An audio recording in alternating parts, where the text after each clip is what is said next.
Après l'épisode de l'aérodrome, le général Rommel lance ses troupes plus au sud, espérant ainsi venir couper l'avancée des troupes alliées. En effet, la 8e armée britannique est en route pour Mulsheim, rendue célèbre pour ses nombreuses victoires en Afrique du Nord. Elle est constituée, entre autres, de la 7e brigade britannique, plus connue sous le nom de Rats du désert, de la 51e division de Highland et de la 5e division blindée canadienne. Rommel sait que la bataille sera rude et espère ainsi, en attaquant le premier, surprendre l'armée britannique et l'empêcher de s'organiser.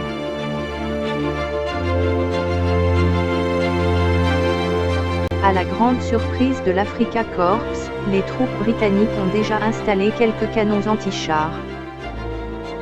Les infanteries anglaises et écossaises ont déjà installé 2 canons Howitzer. Un obusier canadien était également en cours de déploiement.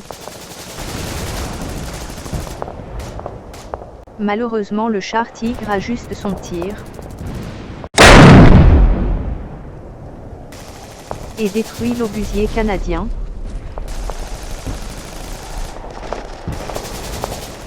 Les canons Howitzer ouvrent le feu sur le char Tigre. Mais les obus ricochent sur l'épais blindage.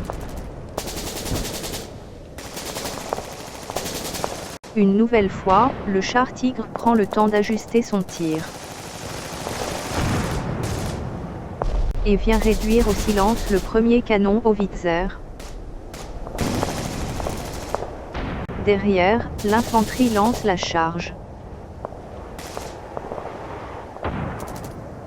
Le second Howitzer fait feu, profitant d'un bon angle de tir. L'obus vient percuter le flanc du char Tigre qui explose. Ce sont maintenant les mitrailleuses qui ouvrent le feu. Mais l'infanterie allemande attaque par les deux côtés en même temps.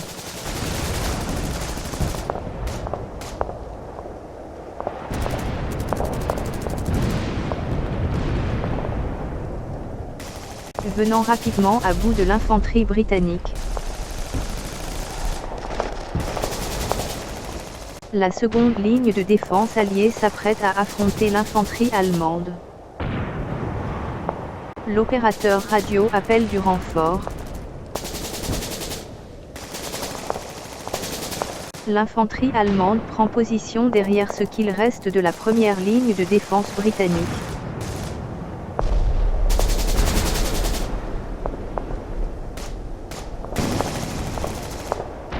Du côté allié, l'artillerie est déployée et les premiers véhicules de la 8e armée arrivent. Les célèbres rats du désert facilement identifiables par la gerbille rouge à l'avant des véhicules.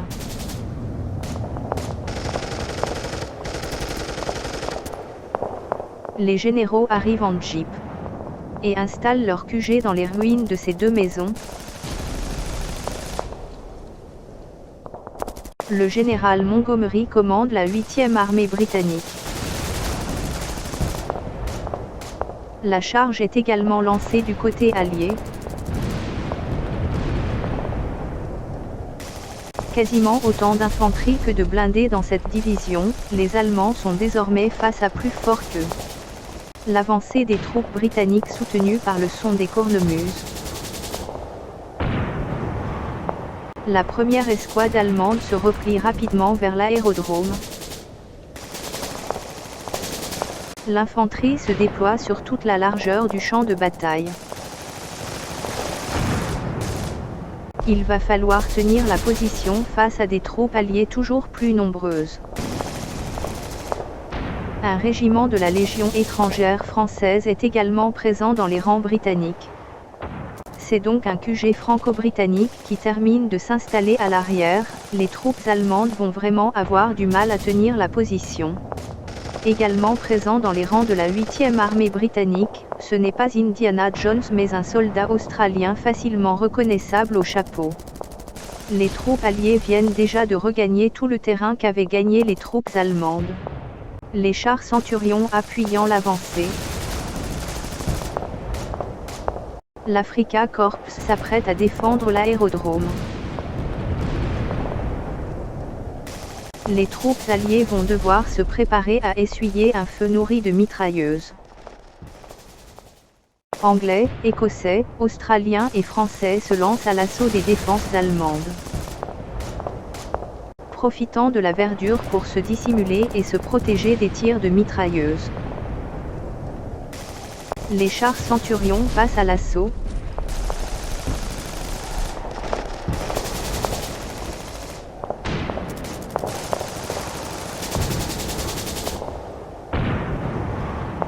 La Légion étrangère française venant renforcer les premières lignes. Ce sont toujours plus de chars britanniques qui arrivent.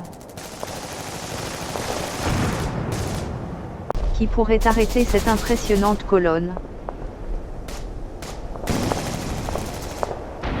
Plusieurs tirs de chars Centurion viennent à bout du char Tigre.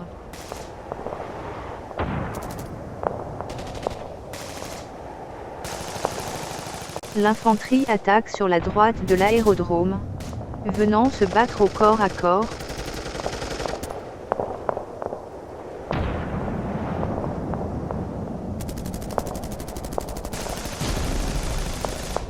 La 8e armée avance, gagnant toujours plus de terrain.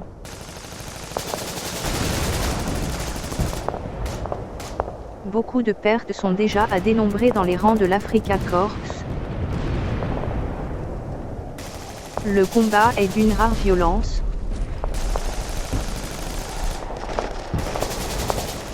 Beaucoup de soldats britanniques y laisseront également la vie. La première ligne défensive est franchie.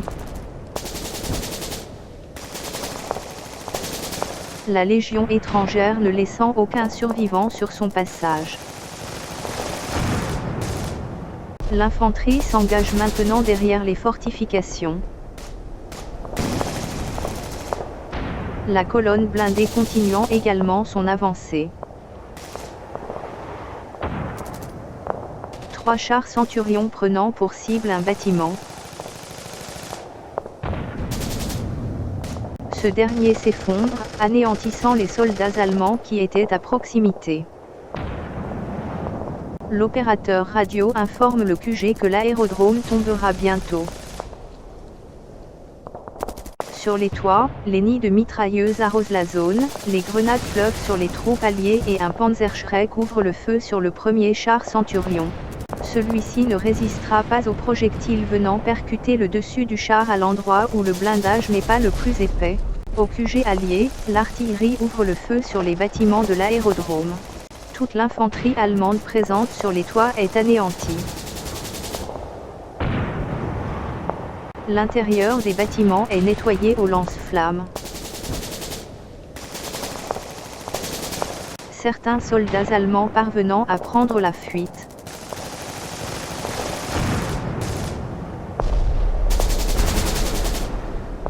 L'infanterie écossaise ouvre le feu sur le toit d'un des bâtiments, où un nid de mitrailleuses continue de faire des dégâts parmi les rangs alliés. L'armée avançant toujours au rythme des cornemuses.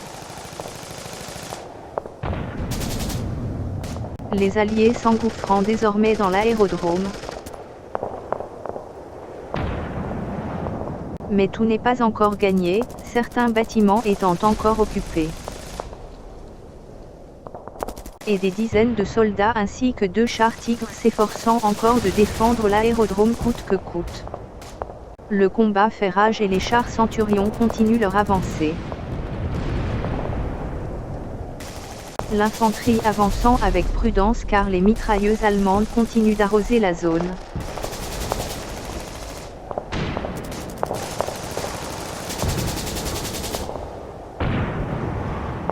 Les chars Centurion ouvrent le feu.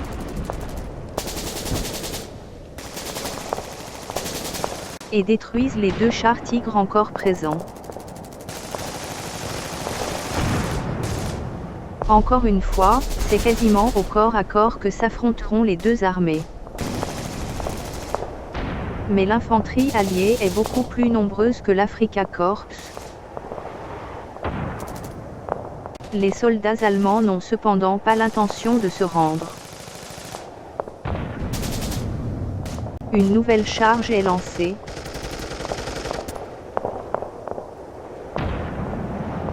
Les troupes allemandes semblent anéanties. Le général Rommel vient d'être localisé, une sentinelle garde l'accès à la tour de contrôle. Un petit groupe de soldats va tenter de couvrir l'évasion du général Rommel. Mais les troupes alliées n'ont pas l'intention de le laisser filer.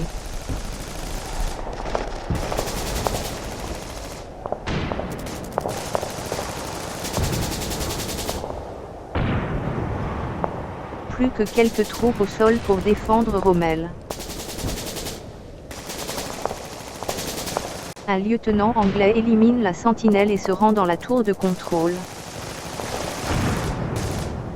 Les troupes alliées ralentissent, il semblerait qu'il y ait encore des poches de résistance au sommet des bâtiments.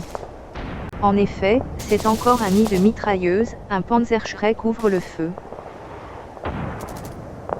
Et détruit un nouveau char Centurion.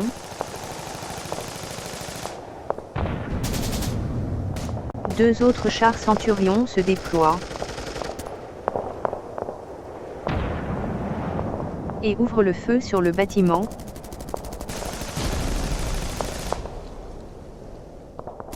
Détruisant le bâtiment et tuant les hommes qui s'y trouvaient. Un fusilier allemand ouvre le feu.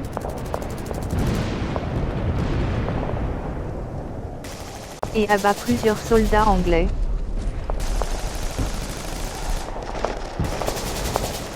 Mais le soldat australien repère le tireur et lance une grenade, le char Centurion ouvre également le feu.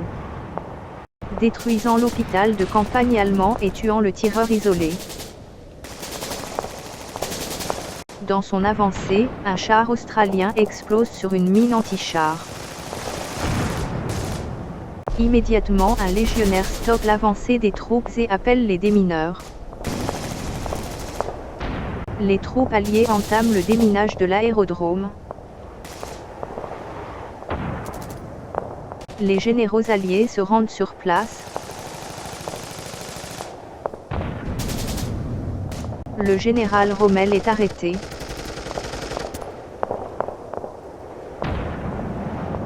Et c'est Montgomery en personne qui viendra accepter sa reddition, l'Afrika Korps est défaite.